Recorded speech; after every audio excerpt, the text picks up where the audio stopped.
and welcome everyone to the Azerbaijan Grand Prix race review. And coming into this race, I think a lot of people were expecting fireworks, loads of drama, and in the end, it turned out to be a pretty dull race. And this review may be shorter than the other races, but yeah, there's still things to discuss. Mr. Meyer, the Welshman, is alongside me for today, although he hasn't watched the race.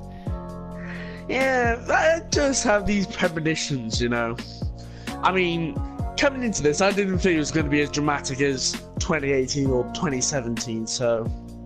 And you were right. It was more like a 2016 race, although I'd say much better than 2016 anyway, because at least we had a fight for the lead of the Grand Prix. Now, to fill you in, Mercedes, Bottas didn't have a great start, but he managed to hang it around the outside and get Hamilton into turn 3. He was able to get ahead there, and he led throughout.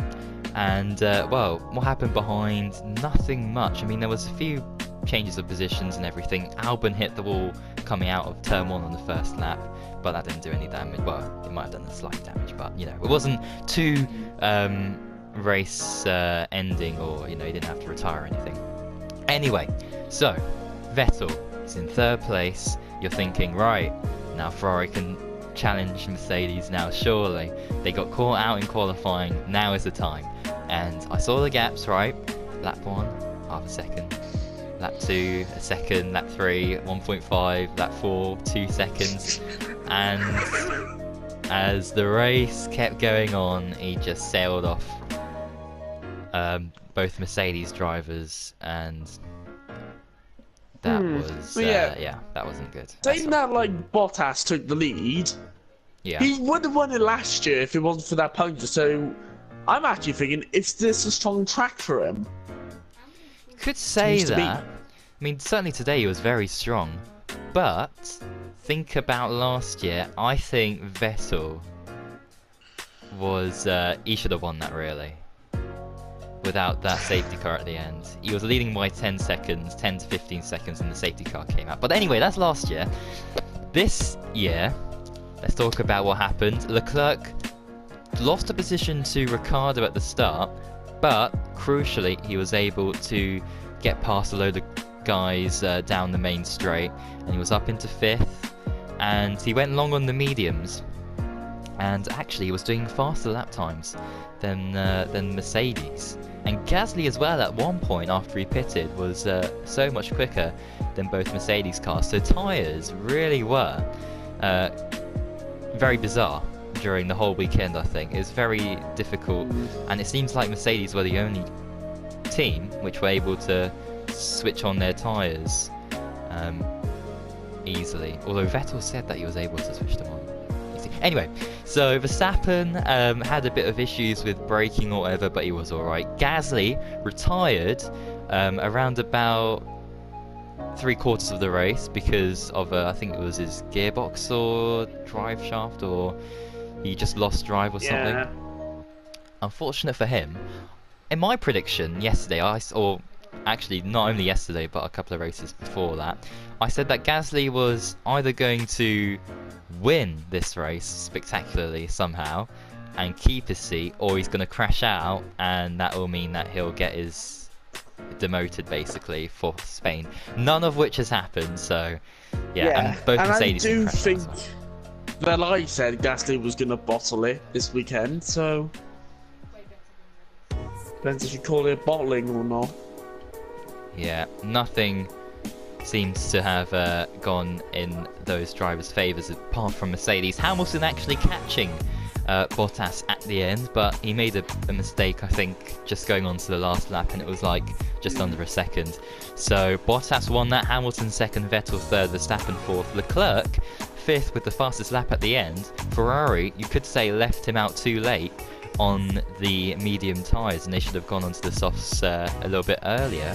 But he was holding up the Mercedes, and those soft tyres don't last as long as people sitting in their armchairs may think. So yeah, but even when Leclerc went onto the softs at the end, he was actually slower than the guys ahead of him, who pitted much earlier and were on the mediums. It's just baffling. Yes, a lot of factors again that keep on judging what will happen to the Ferraris and Mercedes and etc. Yeah, I think people have to stop saying that Ferrari has the faster car, because it appears they do not. And I think I said that during many streams of F2. So many times for all of it to be true. Yeah. Unfortunately, you're right. And in fact, is that another 1-2 by Mercedes? 4 1-2 finishes. Yeah. They're about 100 it's going points well clear. at my world on one end. Not so well on the other. Yeah. Anyway, Perez 6th. Great job for. I nearly said it there. I nearly said Force India. No. Oh! You said it. Oh no. Oh. I just. No, if you've had a team that's been in sport for 10 years plus, going under one name for it to just change to some racing point, like get back to the point of when it was actually a good name and recognizable. Oh well. It's the Welshman's point of view. Anyway, Sainz Jr.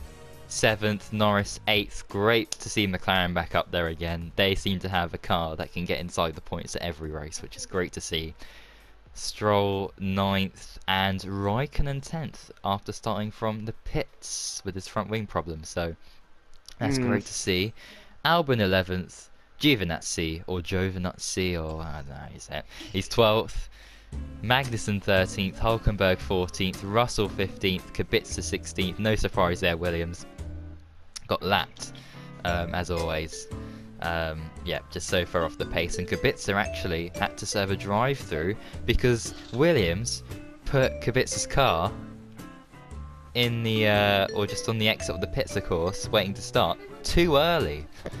So they jumped the gun and they paid the price just to add to Williams' miserable season so far. And yeah, so Gasly, Grosjean, both retiring, both those guys. Grosjean actually locking up and going down the escape road and spinning to get the car back the right way after pressure from another driver behind. I forget who it was now. But we did have a crash, and it was Kvyat and Ricciardo. Now, Kvyat again? Now, actually, it wasn't Kvyat's fault. Ooh. So, going down into turn 3, okay, in Baku, as you all know, is an overtaking, place that you can do. Ricciardo on the inside, Kvyat on the out. Ricciardo went straight on, he locked up and he just went too fast, and he couldn't get the car stopped. So instead of turning and risking a crash on the outside wall, he went straight on, and Kvyat alongside him couldn't slow down enough and try and negotiate the corner because Ricciardo's car was blocking it. So Kvyat came to a stop, Ricciardo came to a stop, and Ricciardo, I don't know what he was thinking, he didn't look in his mirrors, but he just reversed into Kvyat to try and get back to the track.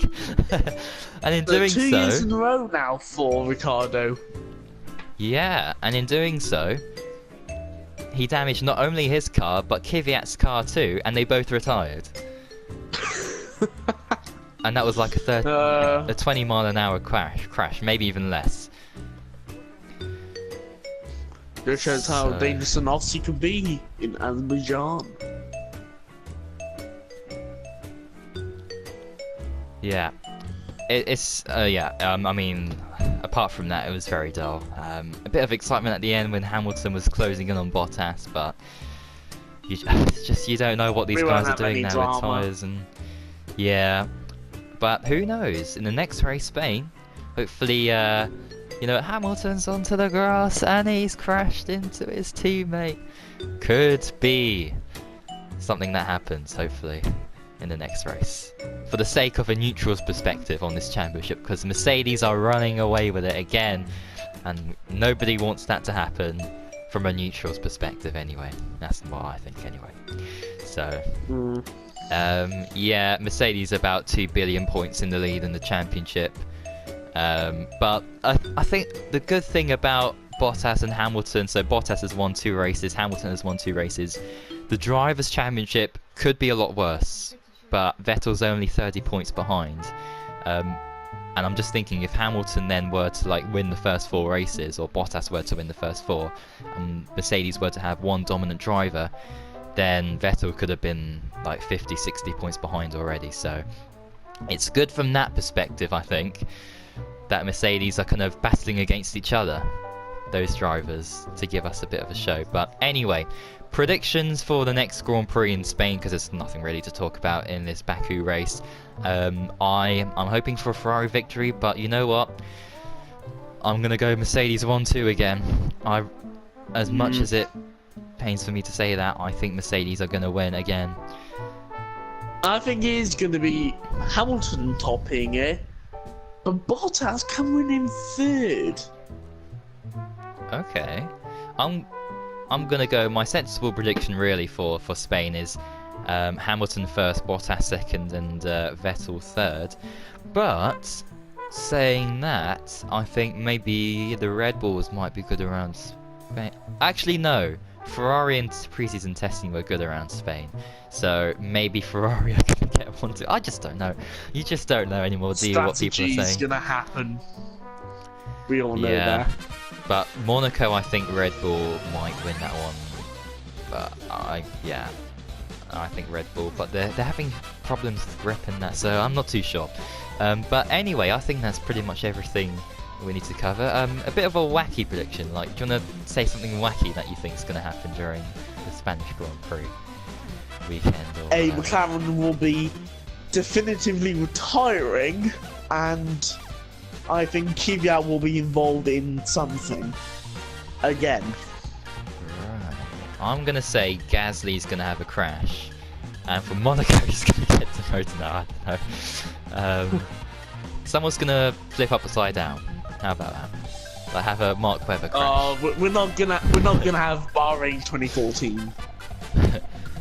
Oh yeah, Maldonado this year is. No, I'm thinking more of a Webber European Grand Prix at Valencia.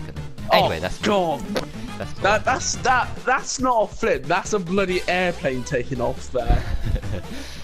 Oh dear. Anyway, before we talk more nonsense, I think it's time for us to end. So, thanks for watching, everyone, and until the next race, which I think is in 2 weeks' time, for the Spanish Grand Prix in Barcelona.